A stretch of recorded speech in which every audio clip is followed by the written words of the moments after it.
आम्रपाली सम्राट से मिलना चाहती थी, लेकिन जब उसने उस बच्चे की तरफ देखा तो उसका मन बदल गया। उसने मन को मजबूत किया और कहा, हम अभी नहीं जाएंगे।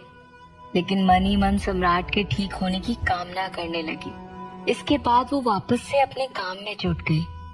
लेकिन आज सारा दिन वो सम्राट के ख्यालों में ही थी। उसका किसी भी काम में मन नहीं लग रहा था। राजकुमारी मुकुंदा के साथ उबले हुए पानी को एक बड़े से बर्तन में छानकर खाली कर रही थी, ताकि वो पानी सभी को वो पीने के लिए दे सके। तभी उसका ध्यान वापस से सम्राट की तरफ चला गया और इन्हीं सब में वो भूल गई कि सामने गर्म पानी का बड़ा सा बर्तन रखा हुआ है।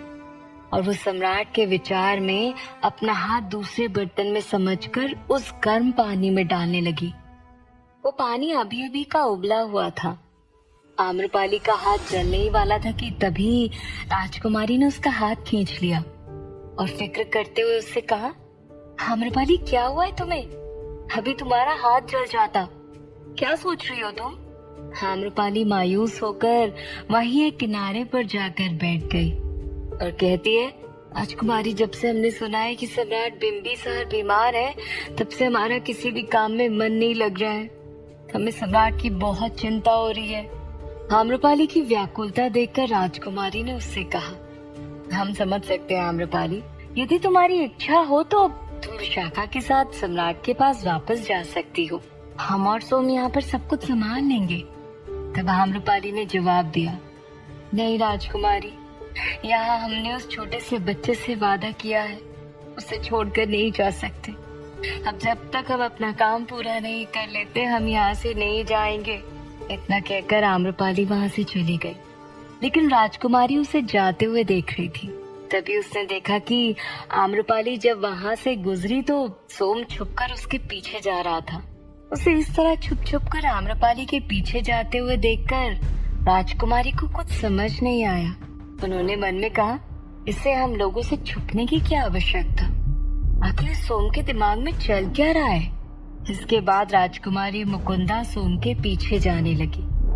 एक तरफ राजकुमारी सोम की संदेह भरी हरकतों पर नजर रख रही थी, तो वहीं दूसरी तरफ अंतेनाग सम्राट के आदेश के अनुसार पश्चिमी सीमाओं के चप्पे चप्पे में लोगों पर नजर रख रहा था। देखते ही देखते दिन ब दिन निकलने लगे। एक तरफ सम्राट ठीक होने की कगार पर थे, तो दूसरी तरफ आम्रपाली की महानता के लिए लोगों के मन में उसके प्रति आस्था बढ़ने लगी थी और वो आस्था बढ़ते ही जा रही थी। विशाखा आम्रपाली का ये रूप देखकर बहुत प्रसन्न थी। वो हर वक्त आम्रपाली के साथ रहती थी और सम्राट के कहे अनुसार वो उसका ध्यान रख रही थी। लेकिन हर बार आम्रपाली उसे सम्राट की खबर लेने के लिए राजमहल भेज देती थी। जब आम्रपाली को पता चला कि सम्राट की स्थिति ठीक हो रही है, तो वो निश्चिंत होकर लोगों की सेवा में जुट गई। लोग आम्रपाली के पास आते थे और उसे अपने गांव में ले जाते थे। इसी तरह आम्रपाली दूसरे गांव की तरफ बढ़ रही थी। वो जिस भी गांव से जाती थी वहां हर कोई उसे सम्मान के साथ स्वागत करते थे और उससे बीमारी का इलाज समझकर विदा कर देते थे। हर तरफ आम्रपाली की जय जयकार हो रही थी और ये बात राजमहल में किसी से छिपी नहीं थी। राजमाता सम्राट के कक्ष में थी।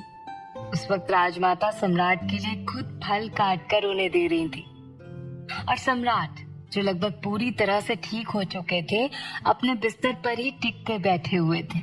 कुछ ही देर में मुख्यमंत्री वसुदेव उनके पास आए।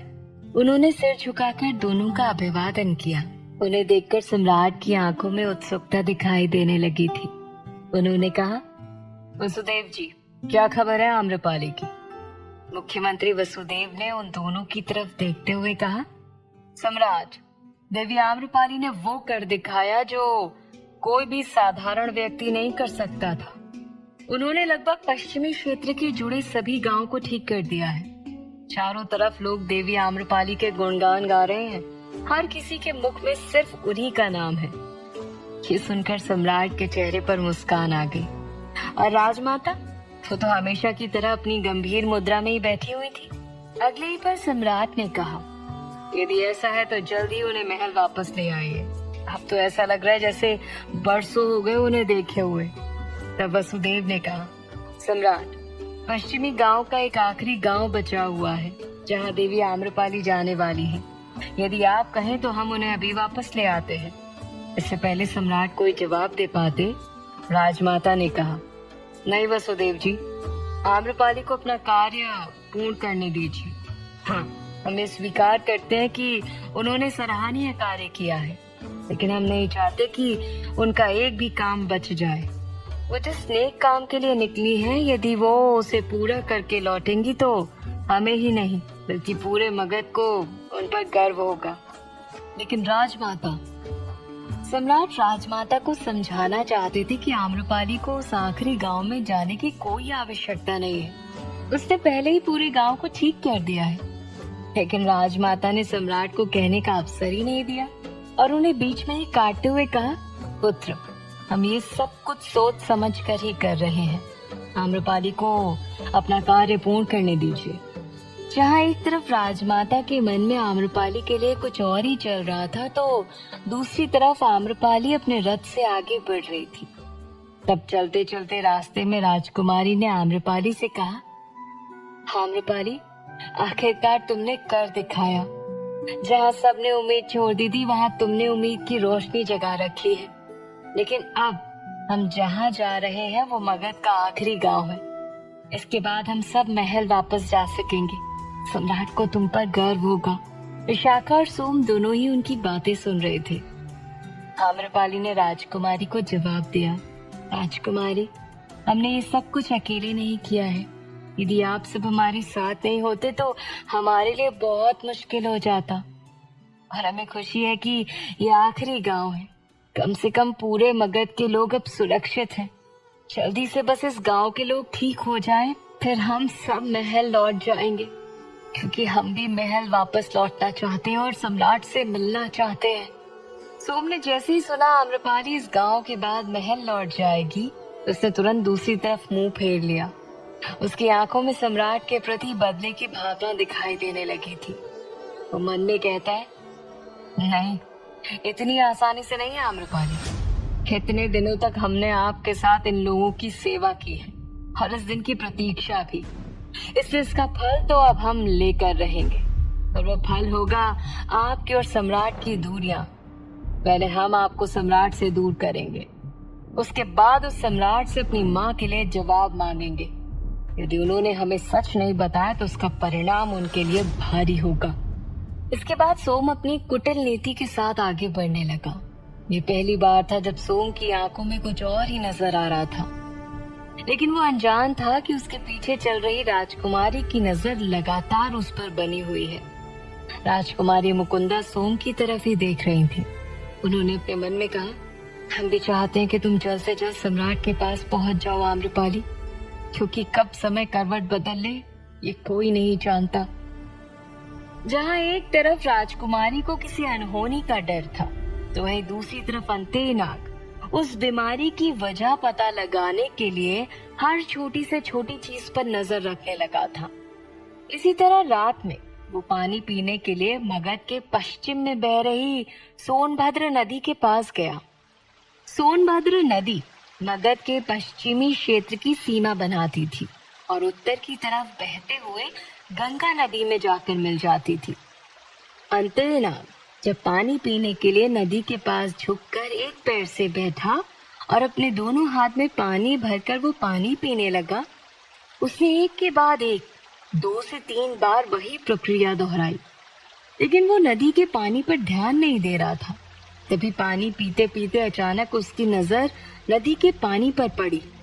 उसने देखा कि एक हल्के सफेद रंग का कोई पदार्थ नदी के साथ आगे बह रहा है। उसने जब और अच्छे से ध्यान दिया तो उस पूरी ही नदी में वो सफेद रंग का पदार्थ फैला हुआ था। ये नदी के पानी में क्या है? क्या हो सकता है ये? सोचते हुए अंतनाग नदी के पानी को हाथ में लेने की कोशिश करने लगा, लेकिन वो सफेद पदार्थ हाथ में आते ही पानी के रंग में बदल रहा था। अंतनाग को कुछ समझ नहीं आया, इसलिए वो सफेद पदार्थ किस तरफ से आ रहा था ये देखने के लिए वो नदी के विपरीत दिशा में आगे बढ़ गया। कुछ दूर चलने के बाद उसने देखा कि जहाँ से सोन नदी आ रही है उसके अंतिम बांध पर कोई आदमी खड़ा था। उसने खुद को गाढ़े नीले रंग के कपड़े से ढक रखा था। उसने अपने सिर पर पगड़ी बांधी हुई थी और उसी के कपड़े से उसने अपने पूरे चेहरे को ढक रखा था। उसके पैर के पास एक बड़ा सा बोरा रखा हुआ था और वो लगातार उसे वही सफेद रंग का पदार्थ निकालकर बांधकर पानी में डाल रहा था। वो पदार्थ भुरभुरा और बुरादी की तरह था, जो पानी में मिलकर मगध के पश्चिमी क्षेत्र की तरफ जा रहा था। वो आदमी इतनी तेजी से वो काम कर रहा था मानो कि कोई उसे देख ले इससे पहले वो वहां से चला जाना चाहता था। वो सफेद पदार्थ को काफी सुरक्षित ढंग से नदी में डाल रहा था ताकि वो सफेद पदार्थ उसके शरीर को स्पर्श न कर सके। अंतेनाग उसे देखकर सतर्क हो गया। उसने कहा, आखिर ये आदमी नदी के पानी में मिला क्या रहा है और ऐसा वो कर क्यों रहा है? इससे पहले कि वो अंतेनाग को देख पाता, अंतेनाग पलक झपकते ही वहां से गायब हो गया और देखते ही देखते वो उस व्यक्ति के पीछे जाकर खड़ा हो गया। अंतेनाग पीछे से ही उसके कंधे को थपथपाते हुए कहता है, ये सब क्या चल रहा है यहाँ पर? और इस सफेद पदार्थ में ऐसा क्या है जो इतनी रात में तुम इसे नदी में मिला रहे हो? अंतेनाग को देखकर वो आदमी वहाँ से डरकर भागने लगा। तभी अंतेनाग ने उसे वापस पकड़कर अपनी तरफ खींच लिया और उसकी गर्दन को दबोचते हुए कहा, इसका मतलब तुम कुछ गलत कर रहे थे, अन्यथा तुम हमें देखकर भागते नहीं। चलो चुपचाप ये बताओ कि आखिर ये सफेद पदार्थ है क्या? वो व्यक्ति घबराया हुआ था। वहाँ अंधेरा था, सिर्फ चांद की रोशनी की वजह से चीजें दिखाई पड़ रही थी, इसलिए वो व्यक्ति अंतेनाग की आंखों को नहीं देख पाया था। उसने अपने बचाव के लिए उस सफेद पदार्थ को अंतेनाग के मुख पर डाल दिया, जिससे अंतेनाग विचलित हो गया और उसके हाथ से वो आदमी छूट गया। अंतेनाग के हाथ से छूटते ही वो व्यक्ति दूर जाकर खड़ा हो गया और तेज आवाज में हंसते हुए कहा, तुम अभी जानते नहीं हो कि ये क्या चीज है। जब ये तुम पर असर करेगी तो तुम्हें सब कुछ पता चल जाएगा। अंतेनाग का पूरा चेहरा सफेद हो गया था। वो पदार्थ उसकी आंख में चला गया था, जिसकी वजह से उसे सामने कुछ भी दिखाई नहीं दे रहा था। वो व्यक्ति निश्चिंत होकर आराम से धीरे धीरे जा रहा था। उसे विश्वास था कि अब अंतेनाग उसके पीछे नहीं आएगा, लेकिन कुछ ही देर में उसने अपने सामने अंतेनाग को देखा और वो उसे देखकर घबरा गया। डरते हुए कहता है, तुम्हें कुछ नहीं हुआ? जिसे सिर्फ पानी में पीने की वजह से लोग बीमार पड़ रहे हैं, तो इसे तो मैंने सीधे तुम्हारे मुख पर डाला था। इतनी देर में तो तुम मर जाते, लेकिन तुम्हें कुछ नहीं हुआ। कैसे? उस आदमी ने अपने डर की वजह से सच कह दिया था, जिसे सुनने के बाद अंतेनाग उसके पास चलकर आया और एक झटके में उसका गिरेबान पकड़कर एक हाथ से ऊपर उठा दिया और अपने करीब लाते हुए कहा, क्योंकि मैं एक विष पुरुष हूँ, मुझ पर ना बीमारी का कोई असर होता है ना ही किसी जहर का, और इन सब चीजों का तो कोई असर गलती से भी नहीं होगा, और इन सब चीजों का असर कभी नहीं होता। लेकिन तुझे अब जवाब जरूर देना पड़ेगा कि तूने ये सब क्यों किया और किसके कहने पर किया। चल अब। अंतेनाग ने बीमारी फैलाने वाले उस आदमी को पकड़ लिया था और वो सम्राट के पास आया। सुबह का वक्त था। आज काफी दिनों बाद सम्राट अपने पैरों पर खड़े हुए थे, लेकिन अभी ढंग से चल नहीं पा रहे थे। राजमाता और मुख्यमंत्री वसुदेव सम्राट के पास ही थे और वो लोग सम्राट को चलाने में उनकी सहायता कर रहे थे। तभी अंतेनाग उनके पास पहुंचा और वहां उन तीनों को एक साथ देखकर उन तीनों का अभिवादन किया। वो कुछ कहना चाहता था, लेकिन सम्राट की तरफ देखकर वो चुप हो गया। सम्राट उसे देखकर अपनी जगह पर रुक गए और गंभीर स्वर में कहते हैं, क्या हुआ अंतेनाग, तुम वापस क्यों आ गए? अंतेनाग ने एक बार फिर राजमाता और मुख्यमंत्री वसुदेव की तरफ देखा और फिर सीधे सीधे सम्राट से कहा, सम्राट, आपका संदेह एकदम सत्य था। संदेह सत्य था? ये सुनकर राजमाता और मुख्यमंत्री वसुदेव दोनों ही उलझन में उसकी तरफ देखने लगे, लेकिन सम्राट ने तुरंत पूछा, इसका मतलब इस बीमारी की वजह कुछ और ही है? तो अंतेनाग ने जवाब दिया, जी हाँ सम्राट, और हम उस व्यक्ति को पकड़कर यहाँ लेकर आए हैं। इतना कहकर अंतेनाग ने रात में जो भी कुछ हुआ वो सारी बातें उन्हें बता दी। उसकी बातें सुनने के बाद मुख्यमंत्री वसुदेव, राजमाता और सम्राट तीनों ही हैरान थे। उन्होंने कभी नहीं सोचा था कि ये बीमारी किसी और की वजह से नहीं बल्कि पानी की वजह से फैल रही थी। एक पल के लिए उस पूरे कक्ष में सन्नाटा पसर गया था। कुछ देर बाद सम्राट ने पूछा, वो सब ठीक है अंतनाग, लेकिन तुमने बताया नहीं कि वो व्यक्ति पानी में सफेद पदार्थ क्यों मिला रहा था? वो क्यों चाहता था कि हमारे लोग बीमार पड़े, और आखिर ये सब वो किसके कहने पर कर रहा था? सम्राट का सवाल सुनते ही अंतनाग ने कहा, सम्राट, वो व्यक्ति ये सब कुछ गांधार नरेश के आदेश पर कर रहा था।